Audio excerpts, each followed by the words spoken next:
Well, hey guys. Hey everybody out there. Thanks for tuning in. Let's see, on my right, I've got Jen Erzinger, our fearless broker owner who runs Lincoln Real Estate Group. And on our left, Ann Schackenbacher. And she's another agent like me. But as you can see, I'm sort of in the middle of things and want to keep from getting in trouble. And we also have a special guest with us today, Pam Wandry from Columbine Mortgage, who will be giving us some insight as to what's happening in lending. Obviously, this coronavirus thing is throwing everybody for a loop, and man, we are really with you guys and looking to see what we can do. But with that, guys, I think Jen, Ann, you want to say hi to your peeps? Hi, everybody. How's it going today? Hope you all are healthy and kind of staying close to home as we can. Yeah, Ann, you can say hi and then we'll launch. We'll go in. Hi, everybody. Hope today is finding you great. Stock market's up a little bit. We're showing some progress here. Good. Well, very good. Yeah, what we hope to be able to do is obviously real estate data lags, right? But we want to kind of share with what we've been seeing happening in the market, some insight that we're getting from a lot of industry professionals and top economists on what to expect and that kind of stuff. So I hope you enjoy the live cast here. Let's bring Pam on. And so there she is. Hey, Pam, how are you? Hi, everybody. I'm good. Thanks for having me, guys. So hello. So Jen, why don't you tell us what you've been seeing? I think out of all of us here, you've probably been the most active with deals in the midst of all of this stuff. So let's start with you. I feel like we are trying to shoot a moving target here. It's been literally day by day. But I'm going to start off with just a few of the Denver market stats so everybody can kind of see where we're at. As of last weekend, we didn't really slow down that much. We were all being very, very careful in how we were showing properties, taking really extreme measures, wearing booties. When I showed this weekend, I wouldn't let my people touch anything. It was just only me, and I was, leading with a Lysol wipe, basically. We had booties on, and we were just very, very careful. We did see some open house activity. I kind of go either way on whether or not that's advisable or not, but it's not disallowed right now. But yeah, so that's sort of the open house side.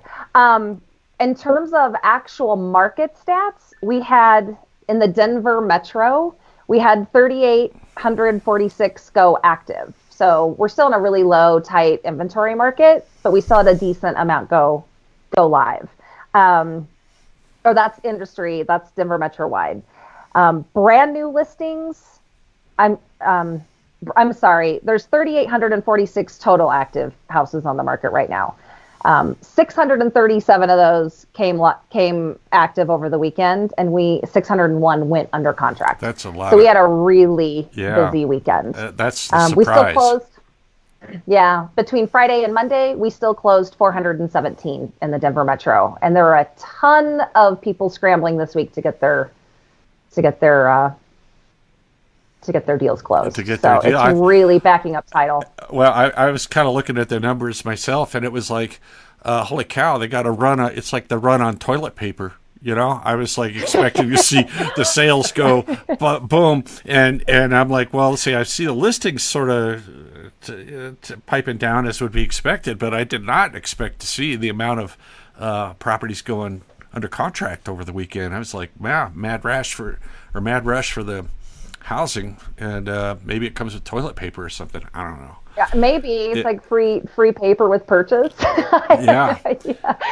So, how about you, Ann? It was very interesting. What do you got going on? What are you seeing? Was that me? Oh yeah. That's okay. Pam. Yeah. Oh, right. Ann and Pam sound alike. Yeah. Well, let's go with some insight. What you got going on, or what you've been seeing, or hearing from your clients, or whatever. Still active, still looking. We're not really slowing down. Some people are waiting to list their home. But as far as buyers right now, I just feel like buyers, maybe we won't run into 9, 10, 11 offers maybe you might run into one or two. And it might be a little bit easier to find a house in that price point that's very difficult right now. Yeah. It's a really good point. I know I have a couple of buyers who've been looking for a while, and if they're comfortable going out, it could be an opportunity, definitely. Depending on how those mortgage rates do, though, Pam. Yeah, what's going on in financing world? I mean, it daily changes, it looks like. It changes daily and every day, all day, every day. I get market repricing notifications all day long, up and down, up and down. They are up this morning. I did just a quick 30-year vanilla 80% LTV loan check this morning. It's at 3.625 with a small credit. The Fed is doing all that they can to kind of help rates. They actually went unlimited with buying bonds back over the weekend. They announced on Sunday. And so trying to help normalize mortgage rates. Haven't seen it happen yet, but it should hopefully help in the next, coming 3-4 weeks. The biggest thing is also just contracts that are under or about to lock. Some lenders are no longer allowing locks in certain counties or states. You have to float until you have final approval and then you can finally lock. Those are in shelter places. I haven't seen it on Denver yet, but since something's going into effect tonight at 5, we'll see how that changes things. But it's just changing from a daily basis. So, it's the biggest thing to do is just to be ready to jump if, have all of your ducks in a row. And so that if an opportunity presents itself where the rates are down and good, that we can get locked in while we can. Yeah. What are they doing? How are they, if these businesses are closing, how are they doing the employment verification or things like that? Good question. They want us to still try the traditional routes first.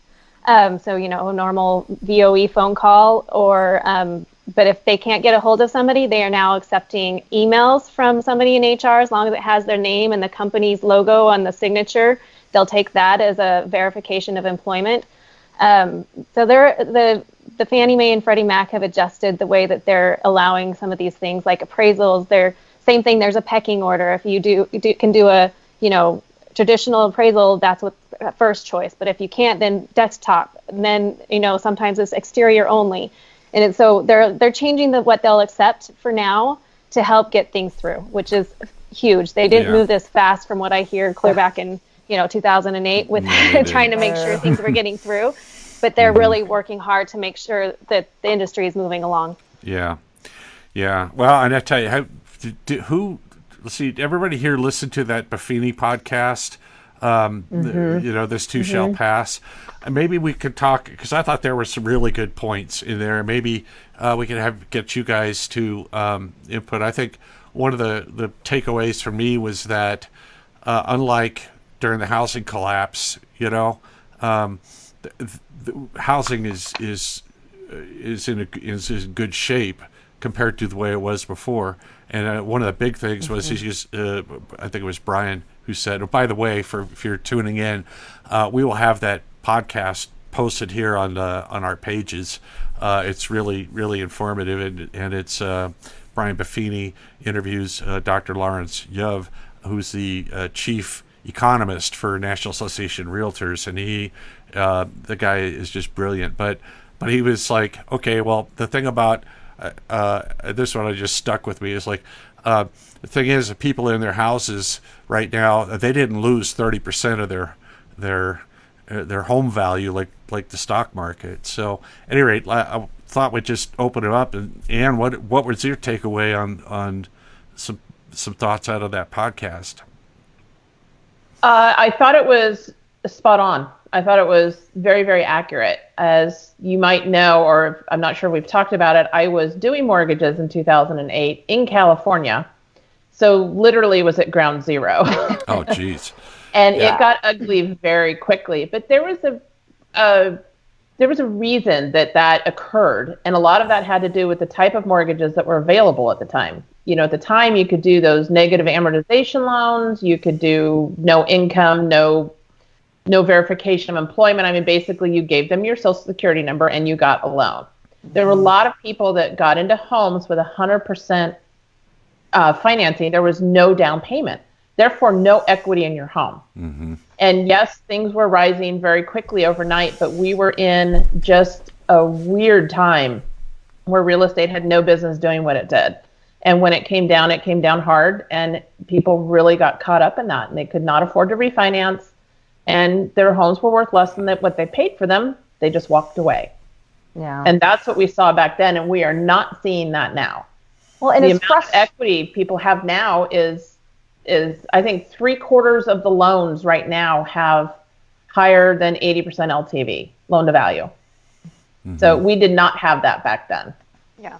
And it's super frustrating. We get really frustrated at lenders and all the strict regs that came down. Yep. But boy, am I glad that those are in place now in this situation. I've delayed personally listing a couple of my clients. You know, we're going to be looking maybe at late April, just kind of watching it week by week. And one of their worries is, are we going to lose our equity? And I really do not feel that that's going to be the case. The one thing that potentially concerns me is maybe losing a little bit of our buyer pool if unemployment, tanks off and we start losing some of our small businesses. But I know the feds in the state have really been trying to work hard to backstop that, but it will happen. Well, and I know, like my buyers in the hopper, it's just like, wait a minute, we're just going to pause and see. Yeah. It's not like they went away, but it's like, never done this before. This is the biggest investment we're going to make in our life. Hold on, let's just wait and see.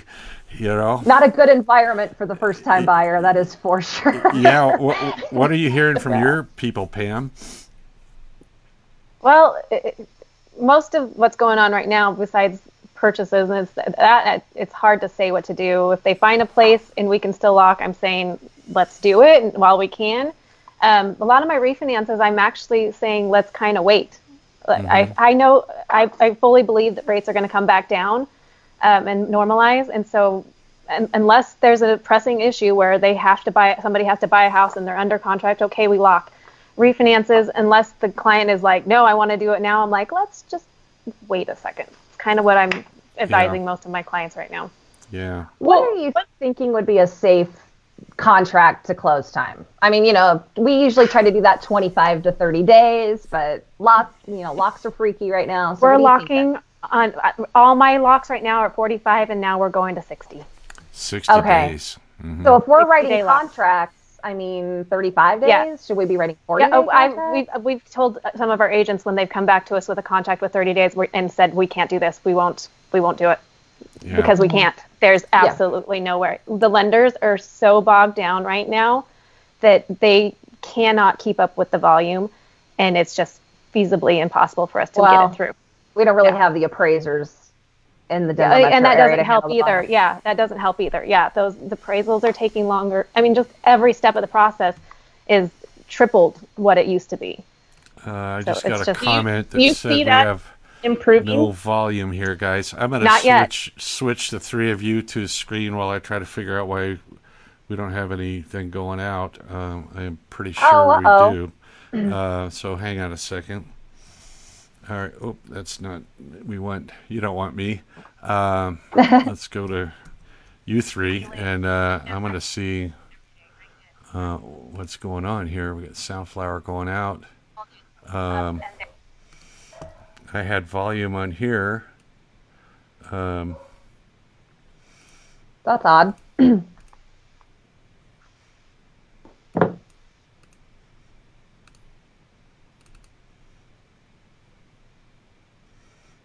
I've got audio. All right.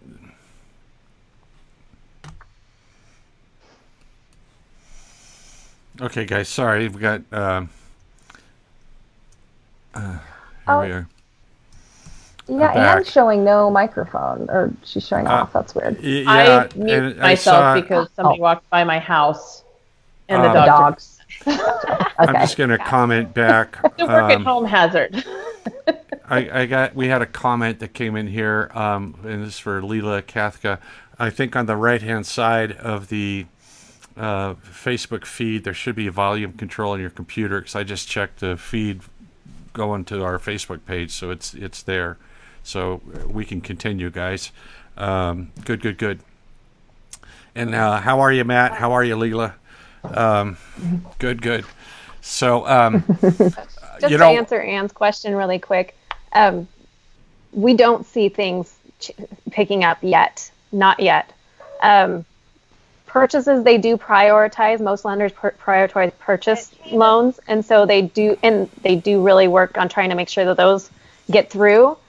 But I mean, I have an underwrite right now that is going on day 11, and I still haven't got it back yet. So. Oh wow! And that was before things got super crazy. Yeah. Mm-hmm. Is that a purchase? No, that one's a refinance. Okay. My purchase, it closed on time, but it's just bogged down.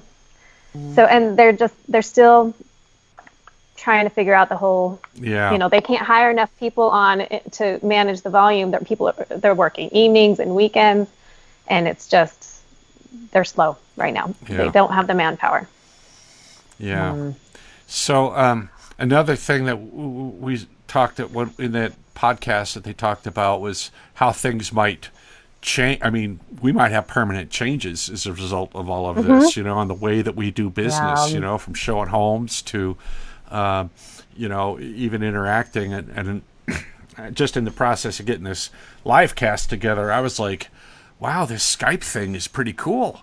And I'm like, why didn't I have that before when I'm on the phone trying to deal with e-contracts and stuff? And I think, Pam, you had mentioned in our prep, they got to work out getting e-notarizations and stuff like that. So there'll be a lot of things come up. But Brian brought up some other comment, or, it's like, well, people are going to be working from home. And what about the kids that are now going to be online learning, right? And where do you put them in your house, But I thought we could just rotate around and see what your insights were on different ways that we might have to be thinking about working and what buyers or sellers might need to be thinking about.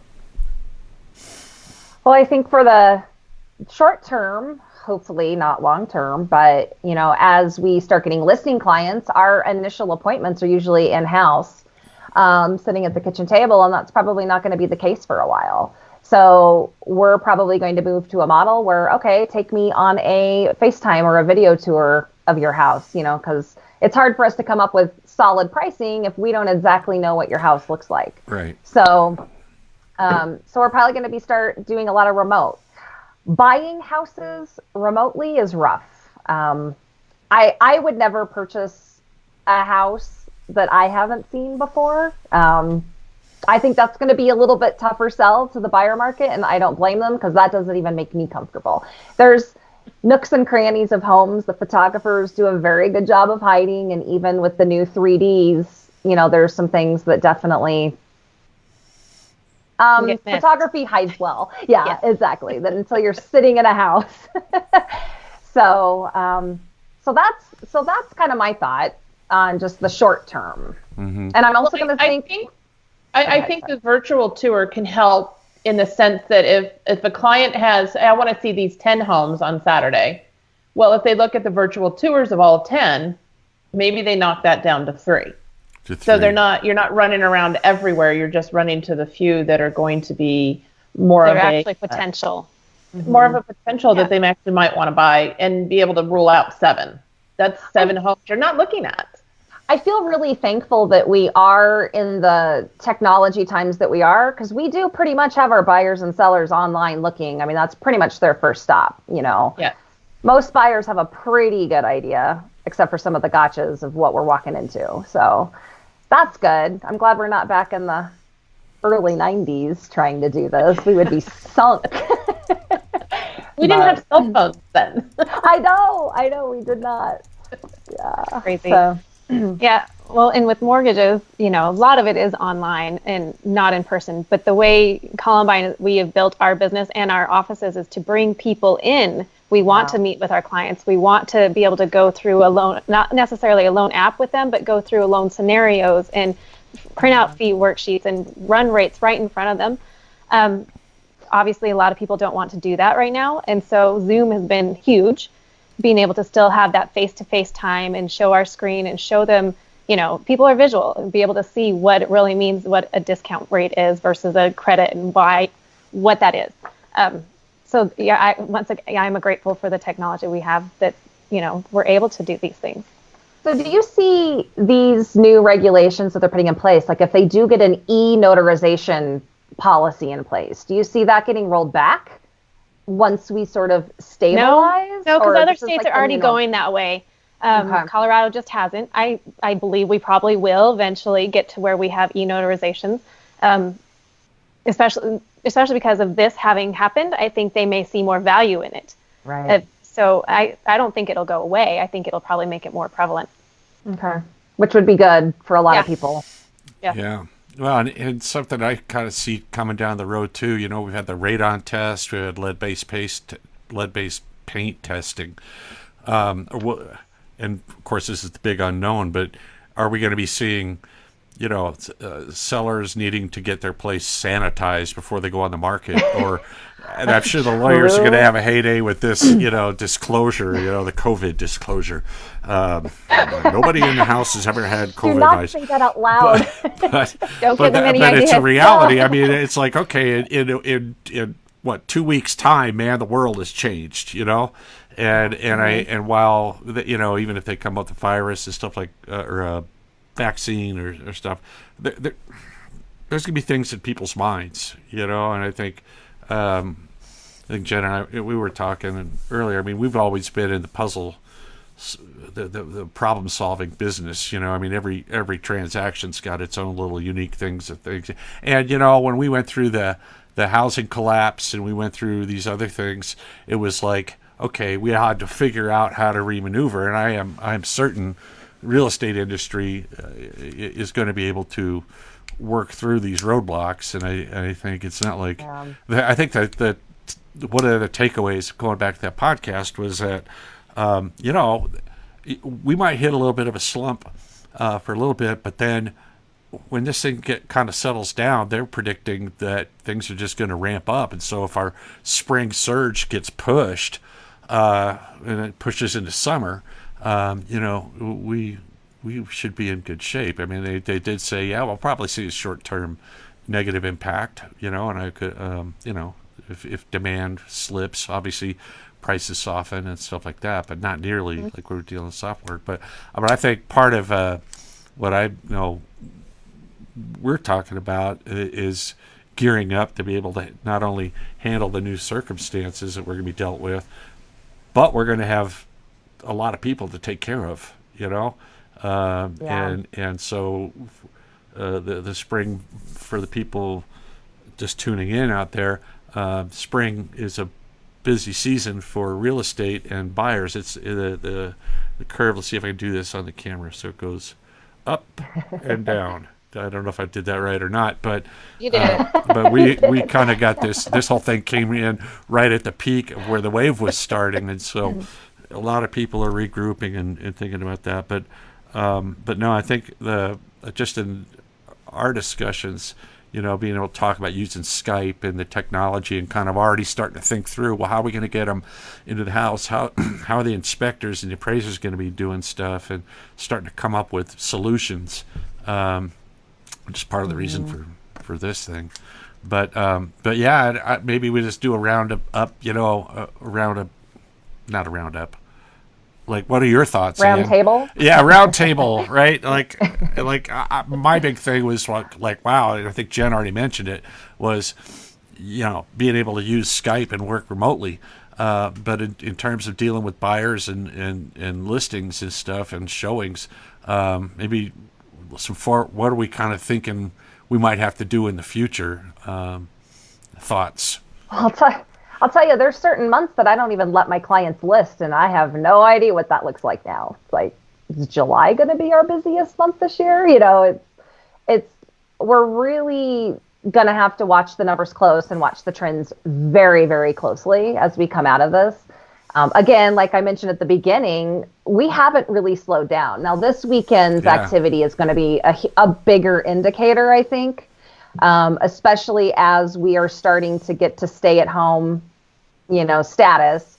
Real estate and all of our services are considered essential still. However, is that going to change a seller's perspective of letting people through? Or, there's just so many things that I think we're going to kind of test the waters, and it's going to be some trial and error. It really is. But I think we just kind of keep our people, high communication, talk to them every week, and there's just going to be a lot of uncertainty for a while. But like we said, we're problem solvers. We always have been, and we'll figure it out. Well, and one thought came to mind is, and this maybe there's in the far-fetched, but the ability of a seller to be able to purchase their new home and move out, right? So that you're actually listing a vacant one and trying to find financing products that could accommodate that might become something that we've actually wanted for a long time. And it's like, okay, well, you got the older clients, right, trying to sell their home, but you don't want to have all these strangers coming in.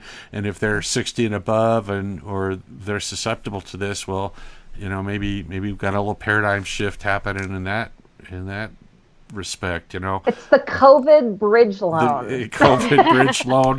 It would be handy. It would solve some issues, and then then the place that they're looking at, they'd be basically vacant homes. Now, of course, this is just all concept. I'm not saying that that's what's happening, because it is kind of a trick, but those are the type of things that might do. But what about you, Ann? What do you see us having to kind of work through?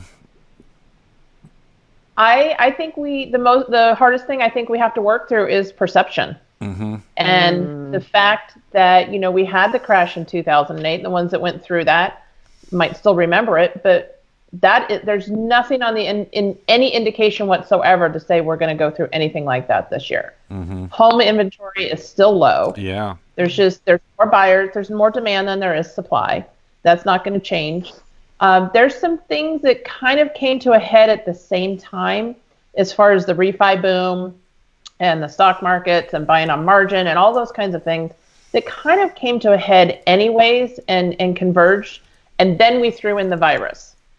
So there were things that were happening aside from the virus. So it makes it seem like it's more compounded than it actually is. Mm-hmm. So once we work through what's going to happen with COVID-19, I really see us kind of getting back to a little bit more normal.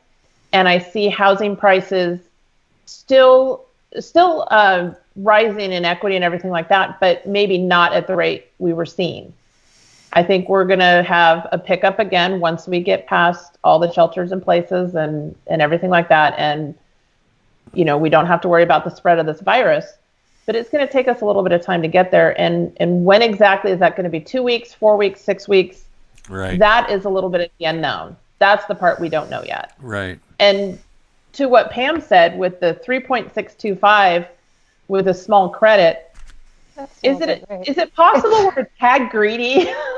Seriously. I was actually thinking I should say something about that. I'm like, these are still incredible rates historically. If you think about that, the average is really around 8% for the historical interest rate, and we're less than half of that. Right. I mean, it's perspective. Like you said, it's perspective. Yeah. We're complaining at a 4.25. It's like, but that's still historically low. To get a 3.625 right now with a small credit is incredible. It's a great rate. Yeah. But you have people, we had that little dip, what was it, 1 or 2 days where rates went a little bit lower than that. Yes. But that was 1 or 2 days. And those rates cannot sustain themselves. No, they can't right now. Yeah. Well, and I think the short on everything here is that we will, like the podcast said, this too shall pass, and housing's in good shape, but we're gonna have to go through some little bumps and kind of readjusting and stuff. But still, I think one of the comments that Brian Buffini made was that your house is your safe place, and I don't know if I mentioned this earlier, but lives are changing, and parents now needing a home office and may have to be, as their employer says, oh, you're working from home. It's like, well, it used to be the dining room, but now maybe you need an office. I mean, I've got my bunker down here, but not everybody has that space, and so there's going to be some things that I think we're gonna need to address. If everybody on changed. video calls admitted where they were conferencing from, I think it would be hilarious. Yeah, right. If I did a 360, I'll be a little surprised. Yeah. Yeah. And I can't, if for those who are tuning in or if you're tuning in later, there's just a wealth of great information on that podcast that we'll have posted on our individual pages as well. It says, This Too Shall Pass. It's 30 minutes long. And listening to Dr. Yuv is, I mean, he really compares things. So there's no way I could even come close to the breadth of knowledge that he had. But these are the guys that look at this stuff all the time. We're hoping that we can bring to you guys, our viewers. Obviously, right now this is so new. We have last weekend to kind of see what the impact is, but we're going to be planning to do like regular updates. And again, like our latest. I could pull up a graph, but it ends in February. We don't have the March data, but there's a daily. We get daily updates and watching what's happening in the market, and that's how Jen was able to, to see about how many listings are coming on, what's going under contract, how many are coming back on the market, and so we can watch and see what's happening on a daily or weekly basis. But so next week we're hoping to get some, being able to start piece some things together. But for our people that are tuning in, and of course I'm doing all the talking. I'm doing all the talking. I gotta let.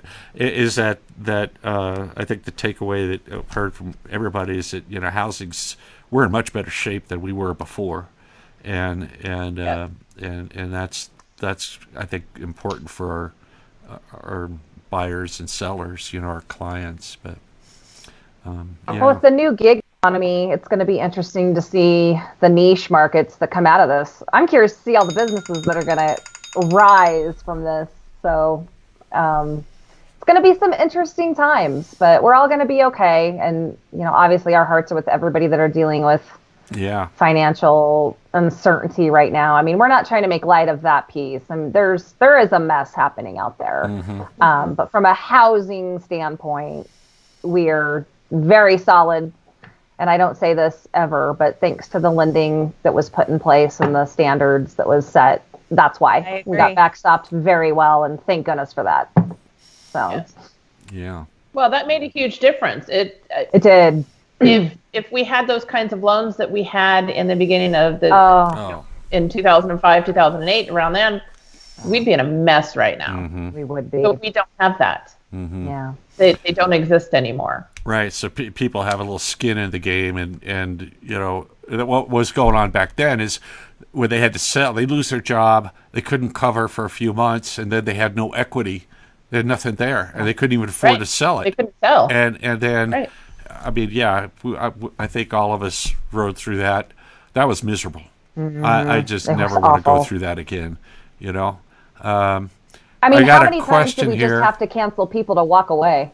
Yeah, walk away. Actually, we got a question from, let's see, add to broadcast. We got a question from one of our cohorts. What advice do you have for new agents regarding keeping buyers and sellers informed and not panicked in this temporary situation? Yeah. Let's see. I think the key word there is temporary. Yeah. I mean, I think there's... Oh, go ahead. I'm sorry, Ann, you go. Well, I do believe that it is temporary. Once we get past all our shelters in places and we're back to some kind of normalcy, I think really most people are going to kind of really just get back to normal. Mm-hmm. It's not going to be like it is. But right now, stay in touch with your clients. Stay in touch with your database. Make sure you're talking to people. I mean, it's a good time to reconnect. We've gotten a lot too high tech. But high tech will never replace high touch. Mm-hmm. You always want to have that contact.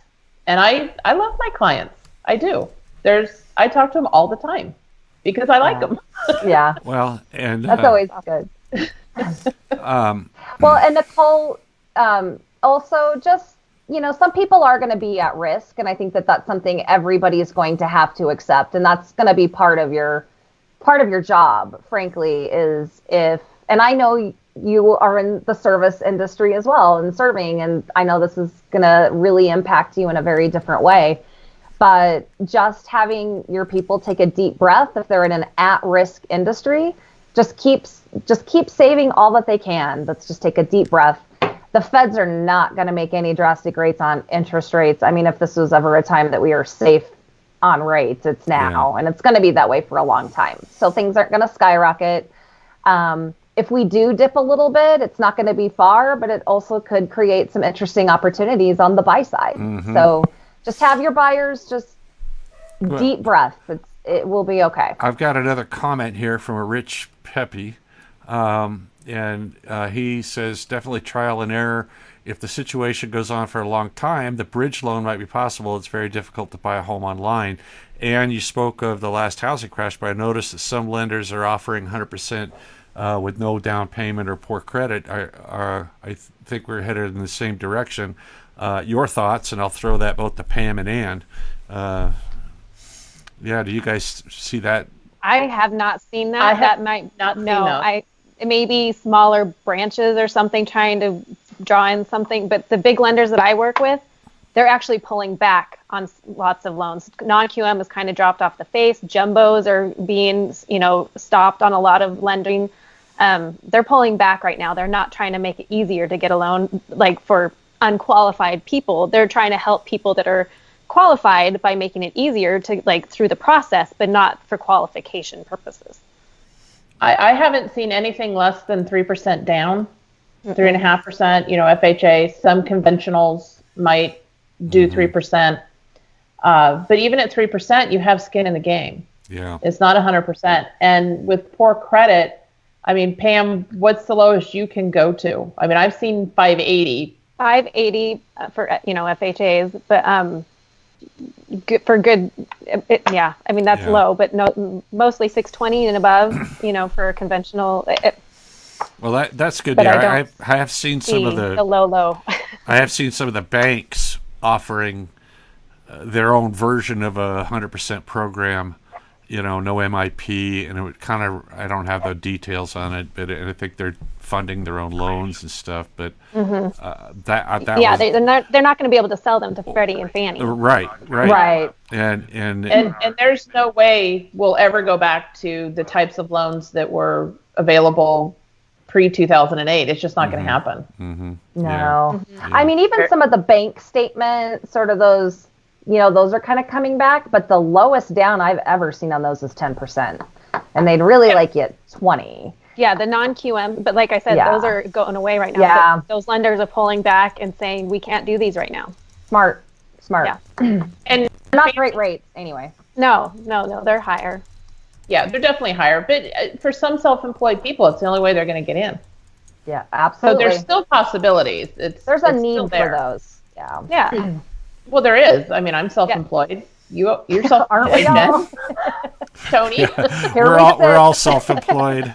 We're never moving. We'll never move ever again. It's I don't know if you call it employed. We're in a constant state of looking for work. So I've got a full-time job. All I do is look for things to do. But that's the nature of the beast. It's all good.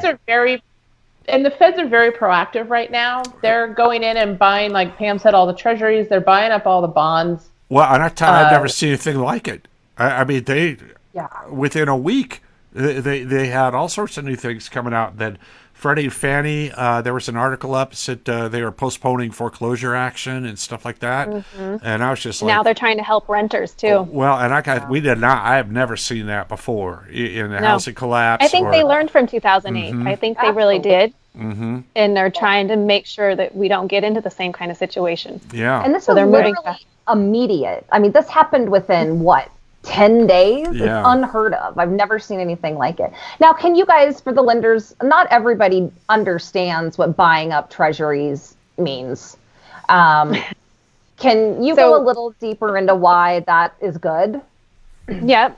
So mortgages are, or at least Fannie and Freddie, are sold in bundles essentially that are traded on the bond market. And so you used to be able to track rates kind of with the 10-year treasury bond. We've detached from that right now, but normally that's where you can kind of see like, oh, they're down, they're up. But so as more bonds are bought, the interest rate return on those goes down. So that lowers interest rates for mortgages. So the more bonds they buy, the lower the rates will go. So that's kind of what the Fed is trying to do by buying all these bonds. At first they said 72 billion or whatever it was they were going to buy. Now they've unlimited it. They're going to buy what they need to buy to help the market. So there's more And money so the more to they buy. There's more money to fund mortgages, basically, is what Yep. keeps Yes. the yeah, rate low. and the rate of return on those bonds, you know, the interest rate. Yeah, so it's freeing up money, making it available, and lowering rates. And one misnomer that a lot of people think is that the mortgage interest rates are tied to the Fed's funds rates. Oh, they're yeah. not. When the Fed fund rate went to zero, that could actually push up mortgage rates. They Right. tend to move opposite each other. Yep. Free We got money. lots of How many calls calls that did you day. get? Hey, can I get that 0% interest rate? Yeah. No, you Yeah. cannot. Yeah. Mortgage rates are tied to mortgage-backed securities, and those are all the bonds that are being bought, which is what helps. But I mean, it could get to the point if the Feds were not buying those bonds right now, it could get to the point where that money could freeze up, and you couldn't even get a mortgage because there's not money available. No money to have. Yeah. There's no money to have. This refi boom have put a huge amount of stress and pressure on these lenders, and they have to free up that money. If they can't free up that money, they can't keep doing loans and refis. So that's one of the things that's also going to help this market return more to normal once we get past all the COVID-19 restrictions, is the money will be there The money to be will able be to purchase. there. Well, And as long as interest rates are low, then we people can afford to we buy. can recover, and I think that Dr. was talking about, you know, depending on, I mean, they're not expecting this to be a long-term thing, you know, several months, which we could recover from, but being able to, you know, for the market to recover, we got to have the financing behind it in order to make that whole machine happen, and it sounds like that's what's happening. That we would be in a good shape so that the activity can get back to, everybody can get back in the games or back to business. You know, but he did say, you know, I mean, if it goes for an extended period of time, well, nobody knows. We got to kind of take a look at that. But I think the reassuring thing for our people was that there's fundamentals that are supporting the market that we've talked about, you know. And another thing too, I think Ann mentioned it, that our housing inventory is still going to be shy. In the podcast he mentioned again, they were back in the crash. They were building 2 million new homes a year, and he said that right now the builders couldn't get to 2 million new homes a year, even if they wanted to, because we don't have the people in the trades. They can't get the materials. They can't get the labor. They can't turn them around. That's actually been the case for several years, and so for homeowners, even though we might have a little bit of a down and up, that's good news, because when we come back, we'll still be in a tight market. You know, there's still not enough housing. So we're, you know, from buyers, different story. We got to get a little aggressive in offer prices and stuff like that. But that was kind of reassuring when I heard that, and then I also read it on a few different articles, which we'll try to link up. But I think that makes when the light switch turns back on again, it's going to turn back on big and very bright, and we're going to be over our heads again. Well, with still low inventory. Like your inventory's not changing. Yeah, it pops on the MLS, so we got to be there in 15 minutes. You know, I mean, it's like you got to be here. Listen, I know. Being ready to jump. Got to be ready. Yeah, but that's pretty much how it is. But that's been our reality for a while now, and Long time. and so all is good in that, you know, in those fundamentals hearing all is good. It was very reassuring, you know, and so then I'm going to talk to our people. You know, if you guys have any questions, reach out to any of us. We'd love to answer it. We can take a look at local statistics, whatever is going on. We hope to be coming back weekly or periodically to try to give updates, and we've got some information. We can say, yeah, here's kind of what's happening, you know, and just rest assured we're looking at not only what's going on with the market, but also ways that we're going to have to be able to maneuver and serve our people. You know, I mean, okay, here's some gloves, here's some hand wipes, here's a mask. Okay, here's a hazmat suit. You know, yeah. How are we going to find those? That's our first problem. Yeah. But I'm sure that, like I said, things will be involved. But we're at like 45 minutes here, guys. Maybe you guys want to have some final thoughts, and then we'll close her up. Or you want to keep going? We could probably. Well, if anyone has any questions that they want to have covered, I think now's a good time. Somebody, we have Val Foster asked a question. I have a quote for a rate of 2.875. Do you think I should hold out for a better rate? That's pretty darn good. How many points you paying on that 2.875? That's my first question. Year? Is that a 15-year? Well, I don't know. She's commenting on one of the other pages, and I If you have a quote at 2.875, you have to take it. Make it run. Make it run. Lock that bad boy down. Yeah. I'm assuming there's maybe some discount points involved or a 15-year, but that is an amazing rate. Yeah, good. Good to know. Because I think, didn't they dip down into the twos and all of a sudden they couldn't handle it? And Yep, that was at the very beginning of March. We hit some really low lows, and everybody was like, let's do it now. And then the were flooded, and they had to pull back a little bit. Mm-hmm. Mm-hmm. Yep, it was like a 1-2 day period, and then they were gone. Wow. Yeah. I think the big thing and the big thing we're going to have to keep from here on is patience, and just every scenario is going to be different. So just call one of us and we can kind of build a scenario and a best case based on your particular situation. And even if you shouldn't be out in the market right now, I know one of my listings, she works with some of the vulnerable population. She works at a retirement community, and it's like, we should not have people coming through your house right now. So even though they're in a great position to sell and they personally are okay, she's working with people that would not be okay. So I think just having really extensive conversations and knowing that every puzzle piece is going to be different depending on the client, and just being patient with us, as literally things change every day.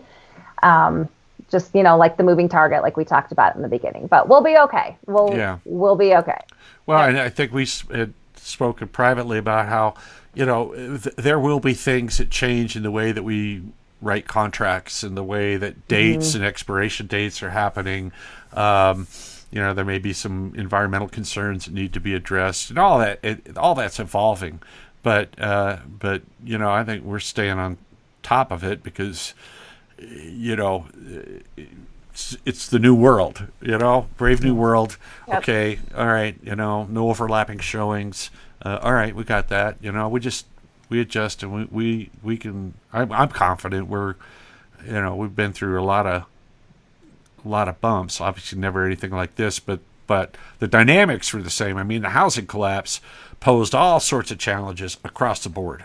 For sellers, on short sales, on trying to get buyers approved, and I had this was just running ahead. It was like September of 2006, right after Countrywide went down, and the lenders overreacted, and I had 4 deals go up in flames because the buyers couldn't get their loan anymore.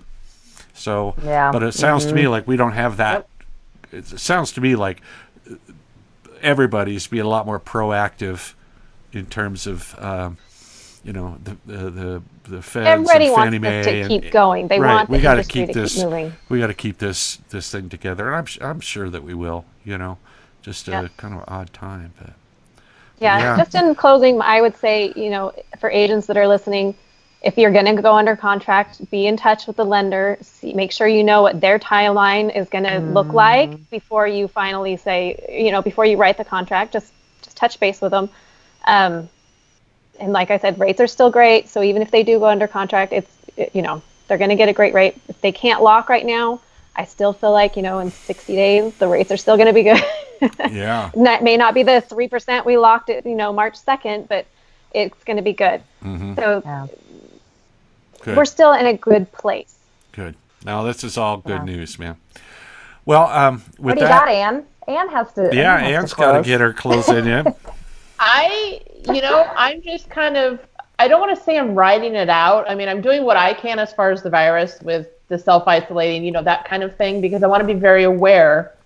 I would feel really bad personally if I went out and gave it to somebody. That would make me feel really bad. Yeah. But on the flip side, I feel like just doing more of that now will shorten the amount of time we have to do it overall.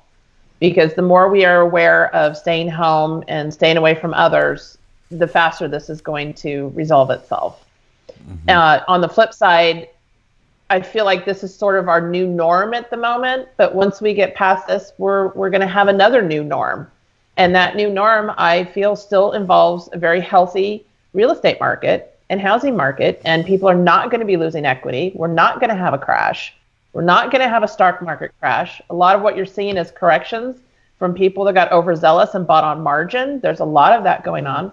There's a lot of things that were happening, like I said, anyways, that kind of converged with the amount of people refinancing. It tightened up the mortgage money. There's a lot of pressure that was going on otherwise, and we just happened to coincide with the virus. So just throw in a pandemic and let's make it fun. Let's just see what happens. Well, and I got to tell you, overall, we're going to be fine. Yeah, and I think everybody's in the same boat here. And if we walk around miserable all the time and stuff, it's like, okay. Let's being able to smile and enjoy other, even though we got to do it on FaceTime, but a little bit of humor and a little bit of stuff is really helpful. Yeah. But and I think the fact that basically what I've been hearing and I hope our audience heard is that while we don't have all the specifics, I think the takeaways that we're going to get through this and we're going to we're kind of already the real estate professionals, lenders are already adjusting. So that we can keep this huge part of our economy together. So, yeah. Exactly. Anybody else before we go to logo and say goodbye? No, this is good. I just wanted to be safe out there. For you that joined in, thank you for watching. Like I said, we will put a post as to when we got another update, and we'll do another one of these, and hopefully we'll have. I'm sure we'll have more relevant data by then, so we, rather than a weekend's worth of sales and stuff like that. But the point is, I think we all want to make sure that we can communicate with you guys while we're all in a hunkering down situation. And with that, okay, we can all say goodbye and thank you. So bye. Be good to your office mates, everybody. We all want to be alive on the other side of this. Be kind, everyone. Okay, good.